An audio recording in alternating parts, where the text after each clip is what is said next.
Alright, we will do posterior arm and forearm, which corresponds to Grant's 15th edition, pages 38 through 39, and 53 through 55. Let's start with some of the bony structures before we move on to the more challenging part of the musculature of the posterior arm and forearm. So here we have the distal part of the humerus, which is going to be very important as we discuss mainly the muscles of the posterior forearm. On the medial aspect, here is the medial epicondyle, and on the lateral aspect, we have the lateral epicondyle. If we flip around to the posterior side, we can see that the medial epicondyle is very prominent, and then the lateral epicondyle is less prominent compared to the medial.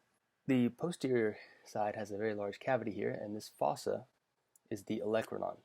If we temporarily hide the ulna, we can see that the trochlea is this structure here. Flip back around to the anterior side, the trochlea articulates with the ulna, and the capitulum serves as a pivot point for the head of the radius here. Most of the bony structures are rather straightforward and easy to identify, and we mentioned them in the anterior forearm video, so let's move on to the more challenging aspect of this lab, the musculature. The most superficial muscle of the posterior arm is a tri-headed or three-headed muscle, the triceps brachii. So the triceps has three heads: the lateral head, which is obviously most lateral on the arm, the medial head, which is obviously most medial, and then the long head, which is the longest head. As you can see, it's extending all the way up here. So directly deep to the triceps brachii is the radial nerve, which can be seen running here in the radial groove with its accompanying artery, the arteria profundi brachii, or the deep artery of the arm.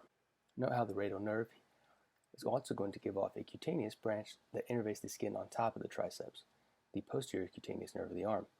This should be easy for you to remember. If the radial nerve innervates the triceps muscle, then it should probably also send a cutaneous branch to innervate the skin sitting directly on top of it. It will also give off another branch as it's traveling on the humerus, the posterior cutaneous nerve of the forearm. So now as we move more distally on top of the extensor carpi radialis longus is the posterior cutaneous nerve of the forearm, which is the cutaneous branch of the radial nerve that innervates a strip of skin on the posterior aspect of the forearm. This should be no surprise because the radial nerve is also going to send innervation to the muscular component of the posterior forearm. We begin on the posterior aspect of the elbow here with a muscle called the anconeus. The anconeus actually means elbow in Greek. Rather obvious why they named it that way. We're on the posterior aspect of the elbow. It is sometimes considered to be a continuation of the triceps brachii muscle because it supports the triceps in fully extending the elbow and keeping it in that position. It has a proximal attachment on the distal part of the lateral epicondyle of the humerus and attaches to the lateral aspect of the olecranon of the ulna. Again, it assists the triceps in keeping the elbow extended. The other muscles of the posterior compartment of the forearm can be thought of as a group of extensors with a common origin on the lateral epicondyle of the humerus, with some exceptions of course, and a common innervation by the radial nerve either directly or by a branch, mainly the superficial branch of the radial nerve, the deep branch of the radial nerve, or a continuation of the deep branch called the posterior interosseous nerve. The anconeus, the brachioradialis, and the extensor carpi radialis longus are the three muscles that you need to remember which are directly innervated by the radial nerve. So let's again think about some of the themes, one of them being compartmentalization. All of the muscles of the anterior compartment of the forearm are flexors and originate on the medial epicondyle. All of the muscles of the posterior compartment of the forearm are extensors and originate on some part of the lateral epicondyle of the humerus. Of course, with some exceptions, such as the deep muscle group of the posterior forearm. So the muscles of the posterior forearm are separated into a superficial, intermediate, and deep group. In the superficial group, all of the muscles have some sort of origin at the lateral epicondyle of the humerus. So we will go from the ulnar aspect of the arm to the more radial aspect of the arm, starting with the muscle here in blue, the brachioradialis. This is a very unique muscle because it can act as a flexor, a supinator, and pronator depending on the position of the forearm. The terminal sensory branch of the musculocutaneous nerve is actually running directly on top of the brachioradialis. Here's the lateral cutaneous nerve of the forearm that runs directly on the belly of the muscle. Underneath the brachioradialis, we can see that the terminal superficial branch of the radial nerve will travel down to the wrist to provide sensory innervation to the dorsum or the back of the hand, wrist, thumb, and the radial aspect of the first two fingers, the index finger and the middle finger, and even potentially sometimes half of the ring finger. Also directly deep to the brachioradialis, we can see that the radial recurrent artery is sitting medial to the radial nerve. Now, directly next to the brachioradialis is the extensor carpi radialis longus muscle.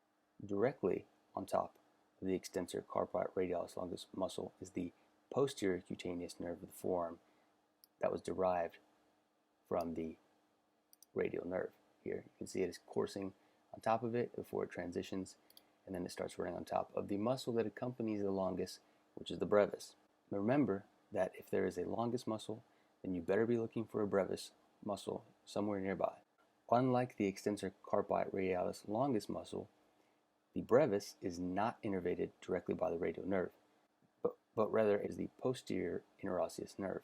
Now, if we continue to move in the same direction, the next muscle is the extensor digitorum. As we follow the extensor digitorum down the posterior aspect of the forearm, we can see that it passes under the extensor retinaculum. The extensor digitorum is capable of extending all of the joints that it crosses over. That it means that it can extend the metacarpal phalangeal joints, the distal interphalangeal joints, and the proximal interphalangeal joints.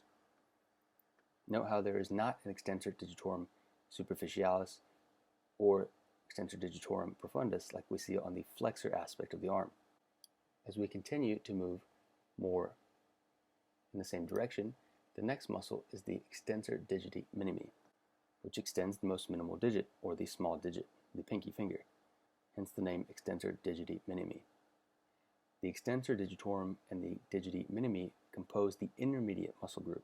Next up is the last muscle of the superficial group, the extensor carpi ulnaris muscle. It is really close to its antagonist of the anterior flexor compartment, the flexor carpi ulnaris.